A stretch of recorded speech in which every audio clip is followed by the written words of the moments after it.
যে আমরা যতই ডক্টর ইউনূস সরকারের প্রশংসা করি, তারপরেও এটা বাংলাদেশের সেকুলারিজম এবং নতজানু নীতির প্রমাণ। হ্যাঁ, বাংলাদেশের সরকার বাংলাদেশের চাহিদার কথা বলেছে, বাংলাদেশের স্বার্থের কথা বলেছে, আর নরেন্দ্র মোদী ফেসবুকে পোস্ট দিয়েছে যে আমি ডক্টর ইউনূসকে বাংলাদেশে অবস্থানরত হিন্দুদের নিরাপত্তার বিষয়ে আমার কনসার্ন জানিয়েছি। তো ডক্টর ইউনূস কি জানাতে পারতো না যে আপনার দেশে বসবাসরত মুসলমানদের নিরাপত্তা নিয়ে আমরা উদ্বিগ্ন? পারতো না? পারতো না? পারত।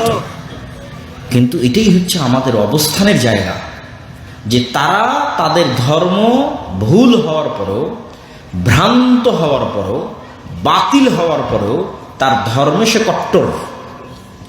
আর মুসলমানের দিন সত্য, মুসলমানও জানে, ডক্টর ইউনূসও জানে যে ইসলাম একটা সত্য ধর্ম, সত্য দিন, সবাই জানে মুসলমানের।